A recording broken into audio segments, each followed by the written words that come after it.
Hello everyone, आप सभी का फिर से स्वागत है daily 8 PM IQ plus target RRB NTPC series में। मैं आपको जनरल स्टडीज में हिस्ट्री के लेक्चर्स पढ़ा रहा था। हिस्ट्री में हम कर रहे थे लूसेंट ऑब्जेक्टिव बुक को फॉलो। जितने भी ऑब्जेक्टिव क्वेश्चंस हैं वो मैं इस सीरीज में आपको करवा रहा हूँ और बुक है हमारी लूसेंट ऑब्जेक्टिव। इसी में से जितने भी क्वेश्चंस हैं उसके बेस पर ये सीरीज बनाई गई है। आज हम करेंगे जो आपका पोस्ट मौर्यन पीरियड है या प्री गुप्ता पीरियड है, उसके जितने बचे हुए क्वेश्चंस हैं वो हम करेंगे। फर्स्ट क्वेश्चन है 16th question, which of the following dynasties succeeded Sungas. इनमें से कौन सा ऐसा वंश है जो सुंगा वंश के बाद आया था। ऑप्शन दिए गए हैं। ऑप्शन ए में Satavahanas, option B Kushan, option C Kanvas, option D Guptas. इनमें से आपको बताना है कि किसने सुंगाज के बाद किस वंश ने राज किया था। तो इसका आंसर होगा आपका C Kanvas. The right answer here is C. Kanvas ने सुंगाज के बाद राज किया था या सक्सीड हम बोल सकते हैं। Next question number 17, A Buddhist council during the rain of Kanishka was held at. Buddhist council थी जो किसके कालखंड में, कनिष्का के में, वो कहाँ पर हुई थी ये आपको बताना है। तो ये क्वेश्चन तो बहुत बार रिपीट हो चुका है। इसका आंसर होगा सी कश्मीर। कश्मीर में जो है बुद्धिस्ट काउंसिल नंबर बताना आपको कमेंट करके, कौन सी बुद्धिस्ट काउंसिल, कौन से नंबर की काउंसिल थी ये आपको बताना है कमेंट बॉक्स में, जो कि कनिष्का के कार्यकाल में हुई थी, कालखंड में हुई थी, कश्मीर में हुई थी जो। नेक्स्ट क्वेश्चन नंबर 18, वीडियो को लाइक करते जाइए, शेयर करते जाइए। विच चाइनीज जनरल डिफीटेड कनिष्का। यहाँ पे आपको डिफीटेड की जगह डिफेक्टेड दिखाई दे रहा है, लेकिन वो डिफीटेड है, ये थोड़ा मिस प्रिंट हो चुका है, डिफीटेड। तो कौन सा ऐसा चाइनीज जनरल है जिसने डिफीट किया था कनिष्का को। Option A Pan Chao, option B Pan Yong, option C Huang Ti, option D Ho Ti. इनमें से बताना आपको चाइनीज जनरल कौन सा था जिसने डिफीट किया था कनिष्का किंग को। So here option number A Pan Chao. इन्होंने ये थे जो चाइनीज जनरल, इन्होंने डिफीट किया था कनिष्का को। नेक्स्ट है क्वेश्चन नंबर 19, वो of the following did not adorned the court of Kanishka one.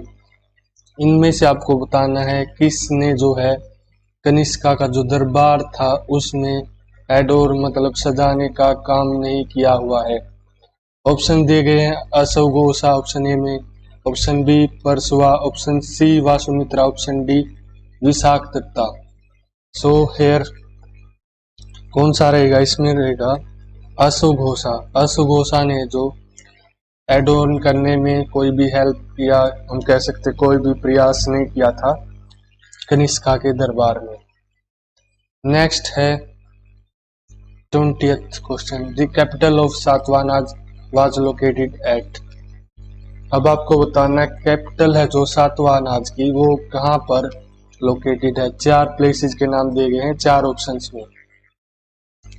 Option A में Amaravati, option B Paithan, option C Naldurg, option D Durg.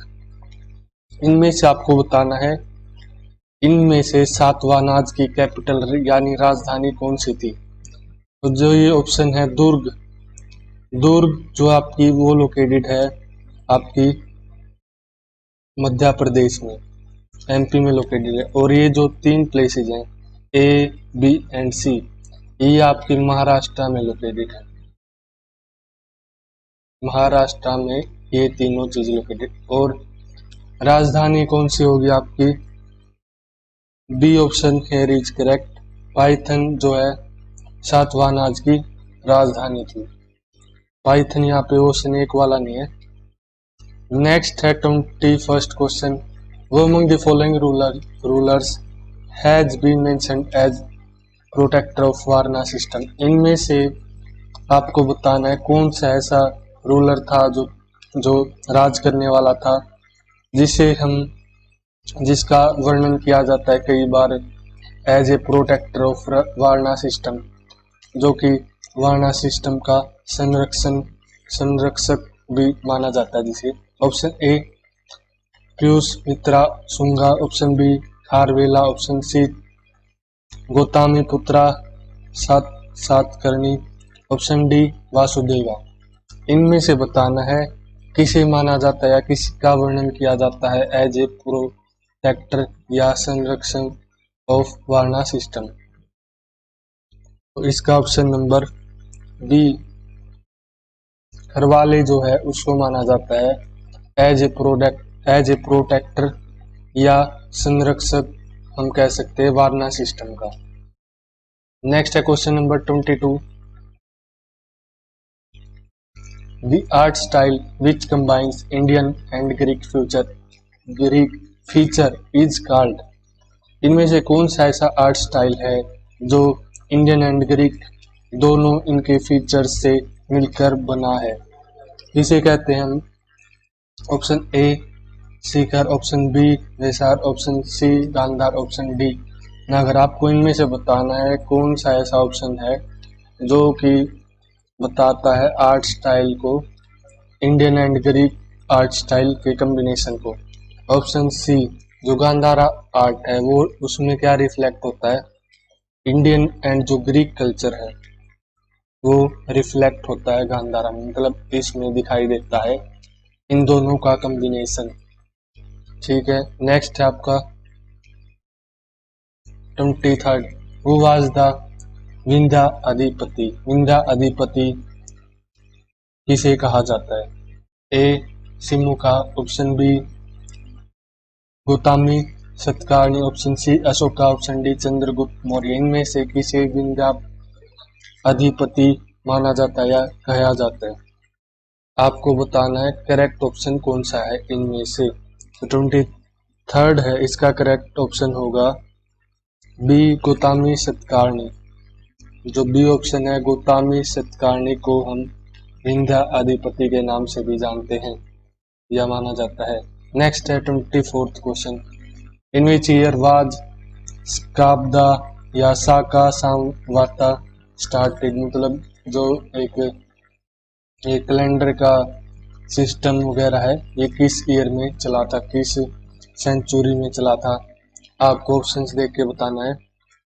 Option A here is correct, option 78 AD है, उसमें शुरुआत हुई थी इस चीज की, साका संवता। नेक्स्ट है question number 25। When did the Mathura school of art flourish. इनमें से कौन सा ऐसा कालखंड है, किसके कालखंड में जो मथुरा का स्कूल है वो सबसे ज्यादा मतलब फल फूल रहा था, मतलब सबसे ज्यादा चल रहा था? ऑप्शन दिए गए सुंगा पीरियड ऑप्शन ए में, ऑप्शन बी में सातवाहन पीरियड, ऑप्शन सी सुबा period, option D Kushan period. इनमें से बताना है किसके पीरियड में जो मथुरा जो आर्ट स्कूल था वो सबसे ज्यादा फ्लोरिश कर रहा था, मतलब सबसे ज्यादा पीक पर था, अच्छा चल रहा था। Option D Kushan period. Kushan के जो पीरियड था, जो काल था, कुषाण का टाइम था, उस पीरियड में मथुरा का आर्ट स्कूल है जो सबसे ज्यादा फ्लोरिश कर रहा था, मतलब अच्छे लेवल पर था, अच्छा चल रहा था। नेक्स्ट है 26। The practice of military governorship was first introduced in India by the। जो एक मिलिट्री गवर्नरशिप की प्रैक्टिस है, मतलब गवर्नरशिप का ओहदा देना या उन्हें अध्यक्षता देना, मतलब किसी बंदे को गवर्नरशिप की, ये किसने इसका इंट्रोडक्शन दिया था इंडिया में, या इस चीज का किसने सबसे पहले इंट्रोडक्शन दिया था इस चीज का, ये आपको बताना है ऑप्शन देख के। Option A Greeks, option B Sakas, option C Parthians, option D Mughals. So here option number A, Greeks जो थे उन्होंने जो मिलिट्री गवर्नरशिप की प्रैक्टिस है, मतलब जो भी एक अपर लेवल का जो एग्जीक्यूटिव बॉडी है उसे हम बोल सकते हैं गवर्नरशिप या गवर्नर जनरल, जो भी हम बोलते हैं जिसे, उसकी जो शुरुआत है इंडिया में सबसे पहले ग्रीक्स द्वारा की गई थी। इस क्वेश्चन में ये है, मतलब एक जो चीफ चुना जाता है आर्मी चीफ, उसी प्रैक्टिस को मिलिट्री गवर्नरशिप कहा जाता है और first introduced in India by the Greeks. Next है 27th। Among the following presided over the Buddhist council held during the reign of Kanishka at Kashmir। इनमें से आपको बताना है इनमें से किसने प्रिसाइड किया था जो बुद्धिस्ट काउंसिल थी at the time of Kanishka at Kashmir. किसने प्रिसाइड किया था या किसने अध्यक्षता की थी बुद्धिस्ट काउंसिल की, बुद्धिस्ट जो सभा हुई थी कनिष्का के टाइम पीरियड में एट कश्मीर। ऑप्शन है, बिल्कुल आसान क्वेश्चन है, कई बार रिपीट हो चुका है, इसमें से बहुत सारे क्वेश्चंस भी निकल के आते हैं। ऑप्शन ए परशुआ, ऑप्शन ए में परशुआ, ऑप्शन बी में Nagarjuna, option C Shudraka, option D Vasumitra. आपको बताना है इनमें से करेक्ट कौन सा होगा, किसने प्रिसाइड किया था या किसने अपने हाथों में अध्यक्षता ली थी बुद्धिस्ट सभा थी जो हुई थी कश्मीर में। 27th का option number D Vasumitra is the correct answer. Vasumitra ने अध्यक्षता यानी प्रिसाइड किया था बुद्धिस्ट काउंसिल को। Next question number 28 29th। Video को लाइक करते जाइए, शेयर करते जाइए। With reference to the invaders in ancient India which one of the following is the correct chronological order. हमें काल अनुसार मतलब टाइम पीरियड के अनुसार इनका ऑर्डर सेट करना है और बताना है इनमें से कौन सा ऑर्डर सही होगा। जो मतलब भारत में जो भी इन्वेडर्स आए थे, बाहर से आक्रमण करने वाले जो भी किंग्स वगैरह थे, उनको क्रोनोलॉजिकल ऑर्डर में सेट करना है, मतलब काल अनुसार सेट करना है। पहले कौन आया, फिर बाद में कौन आया, फिर बाद में कौन आया, मतलब फर्स्ट कौन था, उसके बाद किसने किया, ये आपको बताना। ऑप्शन ए में है जो ग्रीक साकाज कोशनाज, ऑप्शन बी ग्रीक्स कोशान साकाज। ये मतलब इनके ऑर्डर चेंज किए गए हैं और आपको बताना है इनमें से करेक्ट ऑर्डर कौन सा होगा। So here correct option is A option is the correct. Greeks सबसे पहले इन्वेड किया था ग्रीक्स ने भारत में, फिर साकाज आए थे, फिर कोशनाज आए थे। यही आपका क्रोनोलॉजिकल ऑर्डर काल अनुसार मैंने बताया कि किसने पहले इन्वेड किया था। ग्रीक्स ने सबसे पहले किया था, फिर आए थे साकाज, फिर आए थे कोशनाज। नेक्स्ट है और आज का लास्ट क्वेश्चन। इसके बाद जो आपका जो पोस्ट मौर्यन पीरियड है या प्री गुप्ता पीरियड है उसके सारे क्वेश्चंस लूसेंट ऑब्जेक्टिव में कंप्लीट हो जाएंगे। 30th क्वेश्चन है, स्टेटमेंट पढ़ता हूं मैं। With reference to the guilds shrenis, मतलब ग्रुप ऑफ पीपल्स या आर्टिसियन फिजिशियन, जो भी कार्मिक व्यक्ति थे जो काम करते थे, उनकी मंडली भी हम बोल सकते हैं, उन्हें हम बोलते हैं गिल्ड्स। इनके संदर्भ में जो भारतीय प्राचीन काल में क्या इम्पोर्टेंस थी अपनी कंट्री की इकोनॉमी में, अर्थव्यवस्था में, और कुछ एक बार फिर से मैं पढ़ता। With reference to the guilds of ancient India that played a very important role in the country's economy. इन्हें बताया कि हमें इस संदर्भ से जो कि मतलब गिल्ड्स थे, जो भी आर्टिसियन फिजिशियन, जो भी आर्ट वर्क का काम करते थे, जो भी आर्किटेक्चर का, जो भी मतलब ऐसा काम करते थे, उन्हें हम बोलते हैं गिल्ड्स। और इनकी प्राचीन काल में भारतीय जो इकोनॉमी अर्थव्यवस्था में बहुत ज़्यादा इम्पोर्टेंस थी। उनके संदर्भ में कुछ स्टेटमेंट, 3 स्टेटमेंट दी गई है और आपको इनमें से करेक्ट स्टेटमेंट चूज करनी है।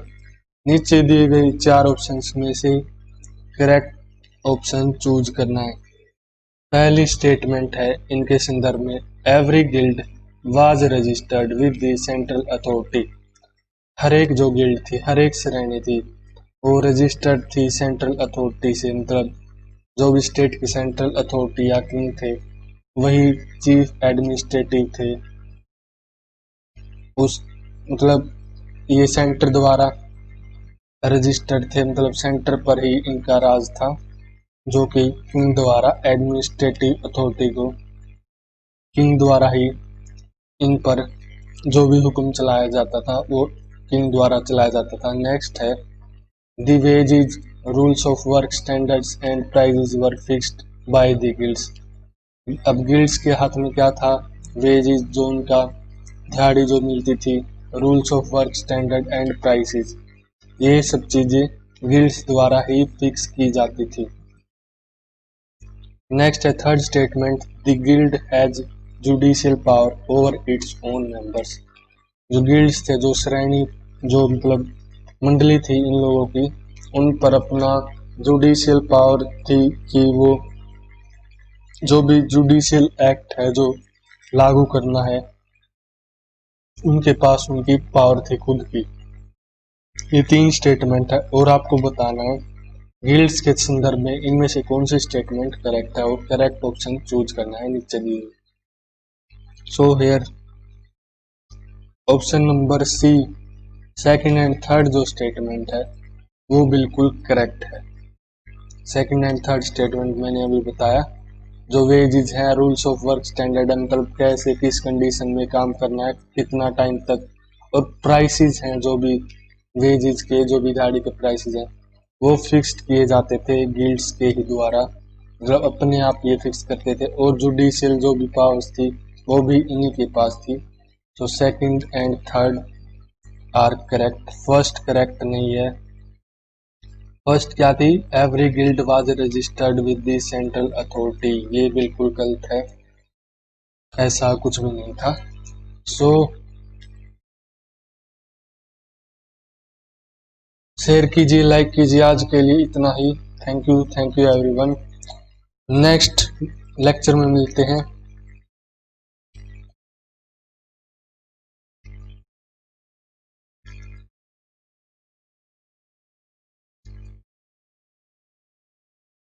शेयर कर दीजिए, लाइक कर दीजिए वीडियो को, जितने भी बंदे देख रहे हैं या जो नए जुड़े हैं चैनल पर। IQ प्लस क्लासेस को लाइक कीजिए, शेयर कीजिए। So thank you everyone, have a nice day, share and subscribe IQ plus classes.